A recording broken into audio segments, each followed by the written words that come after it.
Okay, this problem that we're going to look at is from section 2.3 of the calculus book, and it is problem number 31. F of x equals 2x plus the absolute value of the quantity 2 minus x. Now the directions on this problem are to graph it, but before we can graph this, one of the good skills to have in pre-calculus and algebra before entering into calculus is to be able to take a function with an absolute value sign in it and replace it with a piecewise function so that it can be graphed more easily. Okay, so in this problem, in order to piecewise it, we are going to have to take what is inside the absolute value, set it equal to 0, and find the critical value of the function. The critical value of the function is going to be a spot graphically that the function changes behavior. So 2 minus x equals 0. I'm just going to solve this algebraically. I've got opposite x equals opposite 2. So x equals 2. Okay, so what that tells us is that we have a break or a separation in our graph, so to speak, at this critical value. So we have behavior to the left of 2 and we have behavior to the right of 2. So I'm going to set this up and say x is less than 2 and x is greater than 2. That's going to be the part that we switch the pieces for in this piecewise graph. So less than 2 and greater than 2. Okay, so when we're less than 2, what we want to determine is, does the absolute value have any effect on the problem when we plug in something less than 2? And when I say that, I'm only worried about the absolute value piece here. So if I plug in any value, any number less than 2, so let's just say I use a test point of 0 because that is less than 2. Okay, if I plug in something less than 2, 0 satisfies that condition. So if I plug in 0 here for the x, I have 2 minus 0, which is 2. The number 2 is already positive, so the absolute value is not going to have any effect on the numbers inside that absolute value, again, for that part. Which means that when we are less than 2, I am just going to be able to drop the absolute value sign, collect like terms, and I'm going to have a piece of this function. So I've got f of x then equals 2x plus 2 minus x. One more step to simplify. So that means that we have 2x minus x, or x plus 2. So to the left of 2, when x is less than 2, the function is behaving like x plus 2 here. Again, just a linear function. To the right of 2, and again, I'll pick some value larger than 2, and it doesn't matter what type of a test point happens here, but if we take something bigger than 2, it doesn't even matter. We could try 10, we could try 100, okay, whatever makes sense. So if we use a test point of 100 and we do this intuitively, 2 minus 100, and again, I'm only worried about what's inside that absolute value. So if we take 2 minus 100, we get a negative 98 inside that absolute value. Now the absolute value then makes it positive. Okay, but better language here is to say that the absolute value takes the opposite of the number inside it for that entire interval, which means we are going to mimic the behavior of the absolute value by using the opposite sign.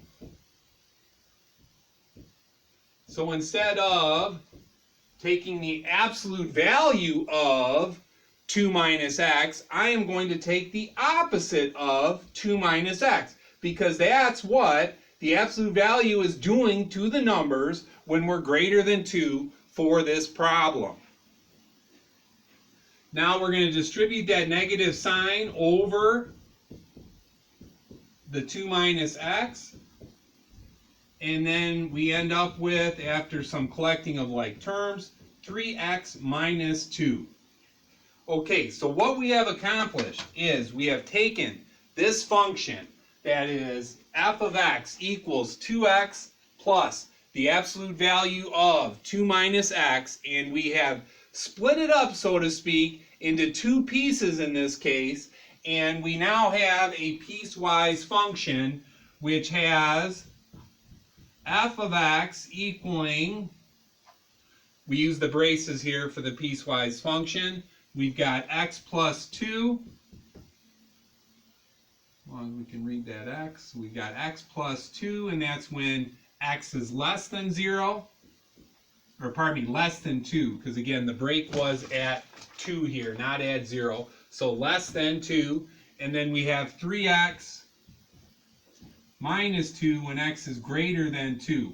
Now in this case, because we have continuity of this function, continuity is later on in the chapter 2 of the calculus book, but because we do have continuity of this function from the original, this is a continuous function, there's not much mystery of where the equal sign goes for the 2, because again that function is continuous entirely for 2, at 2, and for all real numbers as a matter of fact in this case. So I want to choose, put the equal sign either with the first piece or the second piece, it doesn't matter as long as you include it somewhere, because again if we plug in 2 to each piece, I've got 2 plus 2, that's 4, 3 times 2 is 6, minus 2, that's 4. So what that tells you is those pieces meet together. Okay, so now we need to graph it. And to graph it, I need my Cartesian plane. And I need some scale on here. I'm just going to go by 1s along the x, 1s along the y.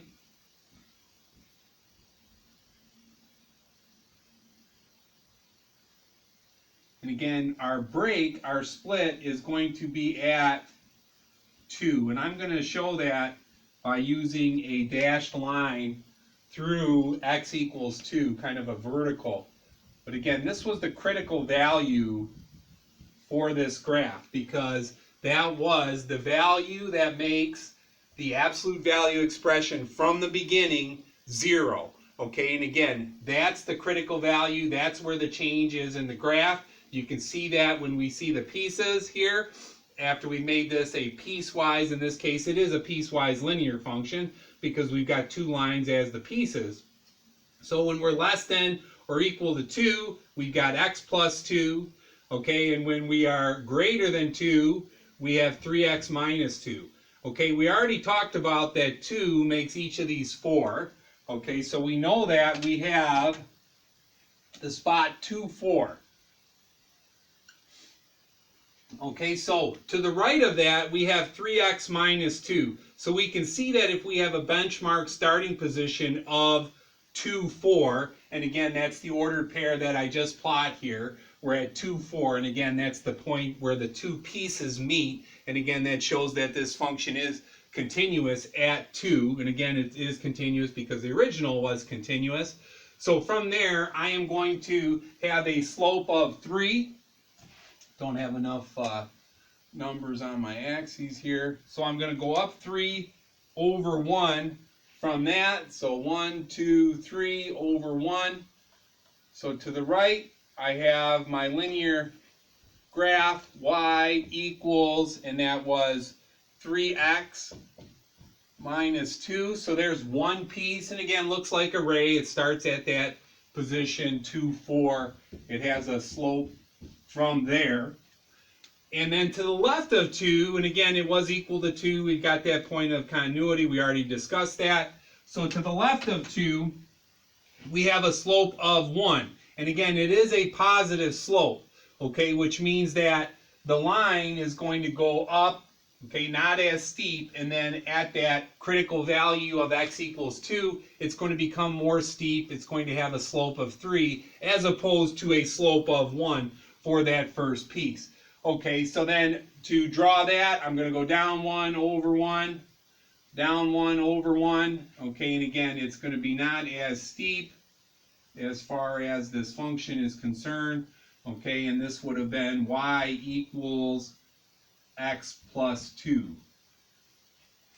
Okay, intercepts would be good to have for this graph, okay, and things like that, but again, we could find that just by taking each one of these pieces, okay, and doing the graph as far as you can see for this one, if x is 0, y is 2, if y is 0, x is negative 2, okay, and I've got those 2 points plotted, okay, so again, just like we're graphing a line, so to speak, but again, it's kind of a partial line because we have made this piecewise linear. So I've got negative 2, 0, I've got 0, 2 as far as my y-intercept just for that orange piece.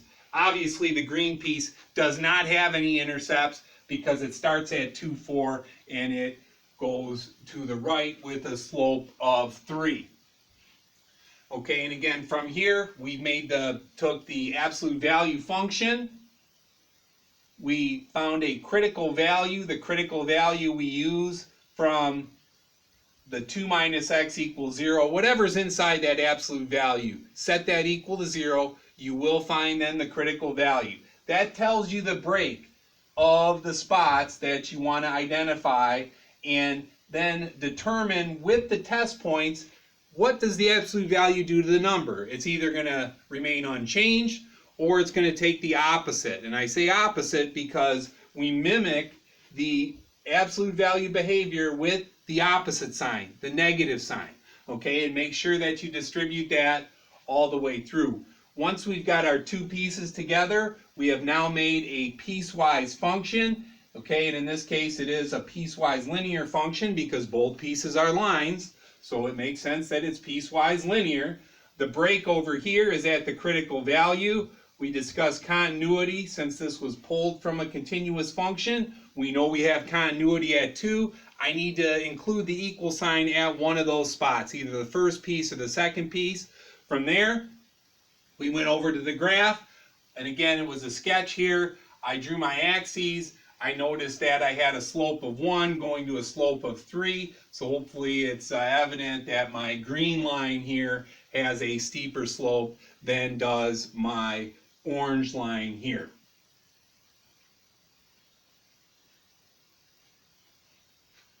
From that, again, the absolute value, converting it over to the piecewise function. Okay, it's a good skill to have. Not only for calculus, but also for pre-calculus and algebra 2.